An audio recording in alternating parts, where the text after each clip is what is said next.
Good morning everyone, welcome back to a new mini blog. Kitchen থেকেই আজকের দিনটাও শুরু করে ফেললাম। কিশমিশগুলো জলে ভেজানোর সাথে সাথে শীতের বেশ কিছু ভেজিটেবলস কেটে ধুয়ে পরিষ্কার করে রাখা হয়ে গেছে। অন্যদিকে ভাতও বসিয়ে দিয়েছি। আজকে আমাদের ভেজ ডে, তাই বানাচ্ছি ভেজিটেবল ফ্রায়েড রাইস। কিশমিশগুলো হালকা করে একটু নাড়াচাড়া করে নিয়ে তুলে রাখলাম। এরপর শীতের সমস্ত কালারফুল ভেজিটেবলসগুলো কড়াইতে দিয়ে একটু সতে করে নিচ্ছি।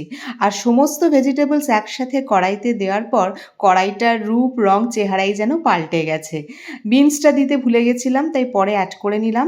একসাথে কি কালারফুল আর সুন্দর দেখতে লাগছে, তাই না?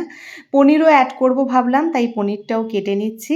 আর পনিরটা একটু ছোট ছোট করেই কাটছি, কারণ তরকারি তো হবে না, রাইসের সাথে যাবে, সেই কারণে বেশি বড় ভালো লাগে না।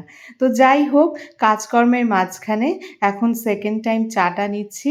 আর ক্রিসমাসের সেই কেকটা ছিল, সেটাও এনজয় করছি।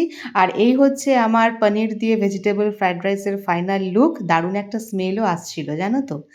আর অনলাইনে আজকে বেশ কিছু জিনিস আনিয়ে নিলাম। মেলানো আমার সব হয়ে গেছে, এখন জায়গার জিনিস জায়গায় গুছিয়ে রাখবো। আজকে সকালে আবার হঠাৎ ইনি এসে ডাকাডাকি করছিলেন, আদর খাচ্ছিলেন। একটু খেতে দিলাম, আর ঘোতন চলে যাওয়ার পর না এদের সব বাসনপত্রগুলো সরিয়ে ফেলেছি। হাতের কাছে কিছুই পাচ্ছিলাম না, তাই এইভাবেই একটু খেতে দিলাম। এরপরে ডাস্টিং ক্লিনিংয়ের কাজটাও সেরে নিচ্ছি। আর আজকেও কিন্তু জমিয়ে ঠান্ডা। এরপর যাব ফ্রেশ হতে। ফ্রেশ হয়ে লাঞ্চ কমপ্লিট। আর এখন নিয়ে বসেছি এই স্পেশাল জিনিসটা, যেটা ছাড়া শীতকাল অসম্পূর্ণ।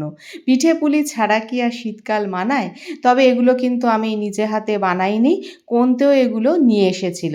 এগুলো কিন্তু বাইরে থেকে আনা হলেও ঘরের পিঠে পুলির থেকে কোনো অংশে কম না। দারুণ টেস্টি, খুব ভালো কোয়ালিটি। আর পুলি পিঠেটার তো কোনো কথাই হবে না। তো চলো আমি এখন এগুলো এনজয় করতে থাকি। আর আজকে মিনি ব্লগটা এই পর্যন্তই। টাটা।